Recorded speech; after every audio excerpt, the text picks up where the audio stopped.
Olá, olá, meus amores, como estão? Espero que estejam muito, mas muito bem. Hoje eu quero ler para vocês uma carta aberta que foi feita pelo Dr. Augusto Cury. Para quem não conhece, Augusto Cury, ele é um psiquiatra, terapeuta e escritor, e é o fundador, o criador de um programa que se chama Escola de Inteligência, ao qual eu me inspirei nele e nesse programa para criar um programa também que está em andamento ainda para ser escola com crianças felizes ou escola da felicidade, ainda não sei bem o nome que irei colocar. Bom, eu tirei esta carta de um livro que me chamou muito a atenção e é muito interessante, que o nome dele é Ansiedade, como enfrentar o mal do século para filhos e alunos. É maravilhoso o livro, é um livro no qual ele ajuda as crianças a controlar o estresse de forma inteligente e divertida, com uma turma da floresta. É muito interessante porque não é só para crianças, senão que é também para jovens. Bom, vamos à carta. Carta aberta aos pais, professores e gestores de escolas. Estamos assistindo ao assassinato coletivo da infância e da juventude em todas as nações modernas. Temos saturado nossos filhos e alunos de atividades, jogos, cursos, computadores, internet, videogames, celulares e horas a fio de televisão. É uma geração que não tem tempo para brincar, se aventurar, se interiorizar e muito menos para lidar com frustrações e elaborar suas experiências. Não é sem razão que estamos diante da geração mais triste que pisou nesta terra, embora ela tenha acesso à mais poderosa indústria do entretenimento. Crianças e jovens precisam de muitos estímulos para sentir migalhas de prazer. Não é sem motivo que tem ocorrido a infantilização da emoção. Jovens com 20 e 30 anos de idade têm a idade emocional de 10 a 12 anos. Não sabem pensar antes de reagir, lidar com limites, ser criticados, adaptar-se a perdas, se reinventar diante das crises, lutar por seus sonhos. Caros pais e educadores, precisamos estar cientes de que sem a infância perde-se a melhor fase da vida para formar as plataformas de janelas light, que são arquivos saudáveis, na memória de nossos filhos e alunos, para o desenvolvimento de uma mente livre e de uma emoção saudável. Isso não é perturbador? Não adianta saturá-los de presentes, pois isso vicia o cérebro a fazer pouco do muito, tornando-os miseráveis no único lugar em que todos devem ser ricos. O que eles mais precisam não pode ser comprado com dinheiro, o capital das experiências. Em alguns momentos, fale sobre suas lágrimas para que seus filhos aprendam a derramar as deles, pois cedo ou tarde eles vão sofrer tristezas. A vida é um grande contrato de risco, cujas cláusulas principais não estão escritas. Drama e comédia, aplausos e vaias fazem parte da história de cada ser humano. Sem uma infância rica, o eu das crianças e dos jovens, que representa a consciência crítica e a capacidade de escolha, não desenvolverá suas habilidades para torná-los autores da própria história, e o processo de formação da personalidade desenvolverá ansiedade, fobias, timidez, intolerância, insegurança, consumismo, conformismo, incapacidade de filtrar estímulos estressantes. Não é sem motivo que pesquisas revelam que 1,4 bilhões de seres humanos, em algum momento da vida, vão sofrer um transtorno depressivo. Depressão, que era algo raro entre crianças e jovens, hoje é frequente. Todos deveríamos estar preocupados com o caminho que a juventude mundial está trilhando. Tenho comentado para plateias de magistrados, médicos, psicólogos, professores, presidentes de empresa, que embora condenemos o trabalho escravo, submetemos os nossos filhos a um trabalho intelectual escravo legalizado, ao saturá-los de atividades. Como já disse no Supremo Tribunal Federal e no Congresso Nacional, nunca nas sociedades democráticas houve tantos escravos no único lugar em que é inadmissível ser um presidiário, no território da emoção. Tenho reforçado que o sistema educacional mundial está doente, embora os educadores sejam os profissionais mais relevantes do teatro social. Por quê? Porque ele enfoca as funções cognitivas como memória, raciocínio, habilidades técnicas, mas pouco trabalha as habilidades socioemocionais, enfim, as importantíssimas funções não cognitivas, que são vitais para o futuro dos nossos jovens, como proteger a emoção, gerir os pensamentos, a capacidade de colocar-se no lugar do outro, de expor e não impor suas ideias, de trabalhar perdas e frustrações, de ser proativo, de construir relações saudáveis. Essas habilidades são muito mais complexas do que ensinar simples valores como honestidade e respeitabilidade. Abarrotamos o córtex cerebral de nossos filhos e alunos com milhões de informações de matemática, química, biologia, competências técnicas e outras matérias, para que eles conheçam o mundo exterior e atuem nele. E isso é, sem dúvida, muito importante. Mas são as funções não cognitivas que determinarão o sucesso profissional, social e emocional dos nossos filhos e alunos, bem como o futuro de um país e da própria espécie humana tão vitimada por violência, preconceito, competição predatória.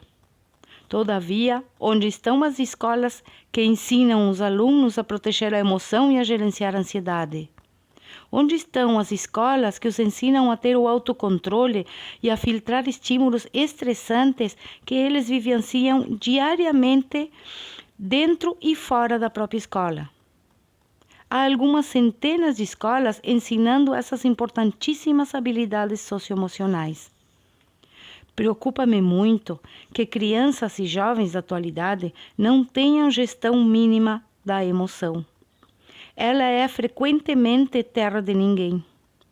Preocupa-me muito que não saibam minimamente fazer a higiene mental, não saibam utilizar o que eu chamo de técnica do DCD, duvidar, criticar e determinar, que em poucas palavras ensina a duvidar das falsas crenças, criticar os pensamentos perturbadores e determinar ser proativo e superar conflitos.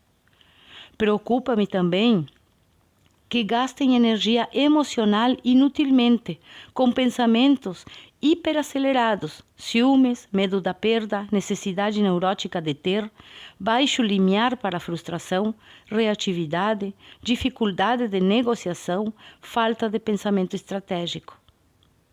Faça um pequeno teste sobre o esgotamento cerebral de seus filhos e alunos. Pergunte se eles acordam cansados, se têm dores de cabeça, dores musculares, se sofrem por antecipação, se têm dificuldade para dormir, se são pouco tolerantes com pessoas lentas, se têm a mente agitada e déficit de memória.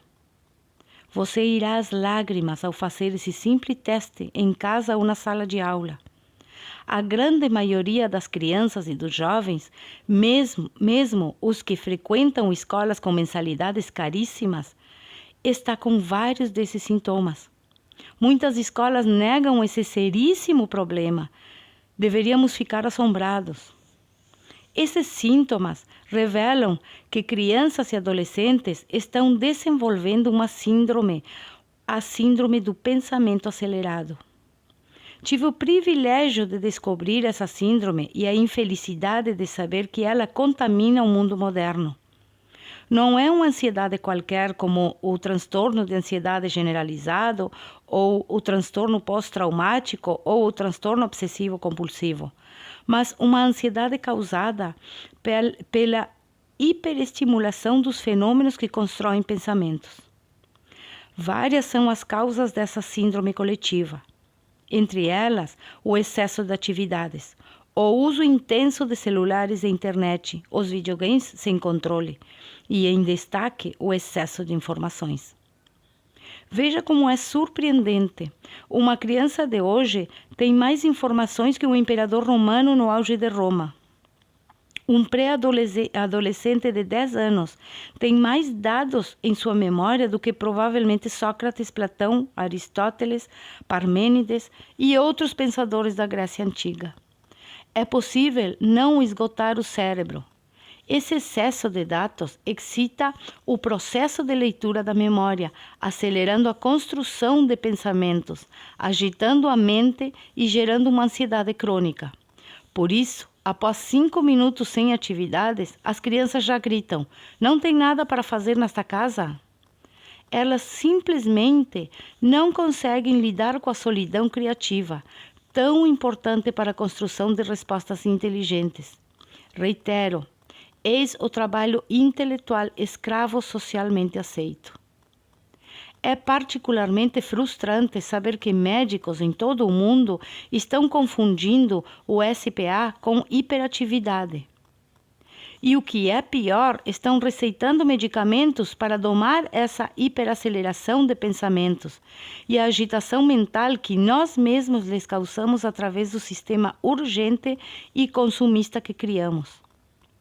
A SPA deve ser resolvida mudando o estilo de vida, contemplando o belo, estreitando o contato com a natureza e com a arte, resgatando a infância, promovendo as aventuras da juventude e, em especial, gerenciando os pensamentos e protegendo a emoção de maneira lúdica. Ao longo de mais de 30 anos, venho estudando o processo de formação do eu como gestor da mente humana, os papéis da memória, a educação da emoção e a formação de pensadores. Essa produção de conhecimento, associada a mais de 20.000 sessões de psicoterapia e consultas psiquiátricas, deixou-me convicto de que, sem desenvolver as funções da inteligência socioemocional, o sucesso afetivo, social e profissional pode ser seriamente comprometido. Sem trabalhar essas funções, as escolas podem ser geradoras de ansiedade, conflitos sociais, bullying, timidez, insegurança, fobia social, medo do debate. Questionem seriamente as escolas que supervalorizam apenas as notas escolares, pois mesmo os alunos com os melhores rendimentos podem estar apresentando asfixia das habilidades fundamentais para serem saudáveis, livres, inventivos e resilientes. O programa Escola da Inteligência entra na grade curricular do ensino infantil, fundamental e médio, como uma aula por semana, portanto, não altera o currículo da escola. Por ser lúdico, os alunos costumam amar tanto as aulas do programa que ficam contando os dias para tê-las. O que é incrível é que quando ensinamos as funções não cognitivas, como proteger a emoção, colocar-se no lugar do outro e pensar antes de reagir, melhoram-se muito as funções cognitivas como memória, raciocínio, concentração. Por quê? Porque quando melhoramos a autoestima e fortalecemos o eu como gestor da mente humana, os alunos se concentram e aprendem mais, desenvolvem o debate de ideias e a interpretação de textos. Todos ficam comovidos ao ver os resultados, crianças de 7 anos dizendo aos seus pais: "Papai, você perdeu o autocontrole." Outras de 10 alertando: "Mamãe, você está reagindo sem pensar." Fui convidado a visitar uma das escolas particulares mais caras do Brasil e tive uma nova oportunidade de colocar o teste em prática. Eu estava diante das gestoras da escola, 3 psicólogas e professores, bem como uma plateia enorme de alunos de 10, 11 e 12 anos. Esses alunos me entrevistaram, foi fascinante. Depois eu lhes perguntei quem acordava cansado, quase todos levantaram as mãos. Indaguei quem tinha dores de cabeça musculares. Grande parte se manifestou. Questionei quem sofria por antecipação, era ansioso e tinha déficit de memória ou esquecimento. Novamente a maioria levantou a mão, para espanto das gestoras e dos professores. Depois perguntei quem tinha dificuldade de dormir ou acordava de madrugada e usava o celular. Mais de 1/3 desses meninos e meninas disse ter algum desses comportamentos. Contaram-me, inclusive, que tinham criado um grupo no WhatsApp, alunos acordados depois da meia-noite. Todos da escola ficaram espantados com esses dados. A seguir, perguntei quem já havia sofrido bullying. Quase a metade da classe afirmou ter vivenciado alguma experiência negativa e alguns alunos recordaram as agressões verbais que sofreram. Meus olhos lacrimejaram. Perguntei ainda quem, em pesadelo, se via morrendo. Mais da metade da classe disse já ter tido um sonho assim. É uma pena que os pais e professores não façam essas perguntas aos filhos e alunos. É frustrante que a educação clássica esteja doente, que não poucas escolas prefiram se preocupar apenas com notas escolares e comportamentos éticos exteriores e não percebam os grandes problemas dos seus alunos. Felizmente, essa escola de classe A acordou e entendeu que falar de valores e liderança, como fazia, era completamente insuficiente para formar mentes livres e saudáveis. Se o que eu lhes disse faz sentido, se vocês enxergam que as habilidades socioemocionais são vitais para seus filhos, conversem seriamente com o gestor de escola deles e verifiquem se estão trabalhando a capacidade dos estudantes para proteger a emoção, gerenciar a ansiedade, pensar antes de reagir, promover a empatia e outras.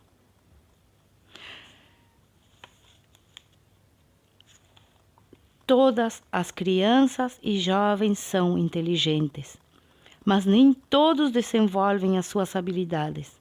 Para desenvolvê-las, aprenda a administrar sua ansiedade, lutar pelos seus sonhos, proteger a sua emoção e enfrentar os seus medos. Ao aprender, não tenha medo de chorar, e ao chorar, repense a sua vida, porém não desista. Lembre-se de que os frágeis recuam, mas os fortes dão sempre uma nova chance a si mesmos. Doutor Augusto Cury. Bom, pessoal, espero que tenham gostado. Eu amei esta carta, reli.